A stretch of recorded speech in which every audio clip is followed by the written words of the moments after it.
স্কুলের ফটকের কাছাকাছি এসে তোত্তচান থামল। সে ঠিক বুঝতে পারছিল না এ আদেও স্কুলের ফটক কিনা।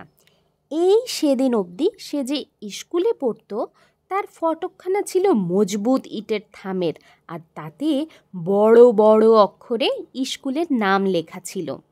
এই স্কুলের ফটকে থামের বদলে দুটি গাছের গুঁড়ি, তাও আবার জ্যান্ত গাছের গুঁড়ি।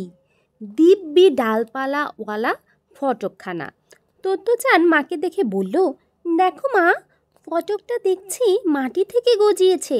নিশ্চয়ই এটি বাড়তে বাড়তে একদিন বিদ্যুতের খুঁটির চেয়েও উঁচু হয়ে যাবে। আসলেই ফটকের খুঁটি বলতে ছিল কেবল দুটি গাছ। তোত্তচান ঘাড় কাত করল, কারণ গাছের গায়ে ঝোলানো স্কুলের নাম ফলকটি বাতাসে হেলে গেছিল।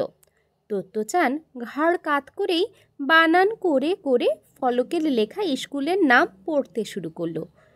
তোমোয়েগাকুয়েন বিদ্যালয়। তারপর মাকে তোমোয়ে অর্থ জিজ্ঞাসা করতে গিয়ে থমকে গেল। কি জানি দেখেছে সে, এমন কিছু একটা যা তার স্বপ্ন বলে মনে হচ্ছিল। ফটকের সামনেই বাগান আর যত্ন করে কেটে রাখা ঝোপঝাড়। তোত্তচান ঝোপের ফাঁকে মাথা ঢুকিয়ে অবাক চোখে দেখছিল। বিস্মিত চোখে সে তার মাকে জিজ্ঞাসা করল, মা, ওটা কি সত্যি সত্যি রেলগাড়ি? হ্যাঁ, ওটা ছিল সত্যি সত্যি রেলগাড়ি। স্কুলের মাঠে দাঁড়িয়ে আছে কয়েকটা রেলগাড়ির কামরা। ওগুলো আর চলে বেড়ায় না। আসলে কি না, ওগুলো এখন ক্লাসরুম। মোট 6খানা কামরা সারি বেঁধে দাঁড়িয়ে আছে মাঠে। গাড়িতে স্কুল!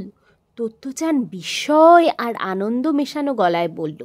রেলগাড়ির মতন করে সাজিয়ে রাখা কামরাগুলো প্রত্যুষের মিষ্টি রোদে ঝকমক করছিল। ঝোপঝাড়ের ভেতর থেকে মাথা মাড়িয়ে ঝিলিক মাখা চোখে উকি দেয়া শিশুটির গালেও পড়ছিল রোদ্দুর। ঝলমল করছিল তার মুখ।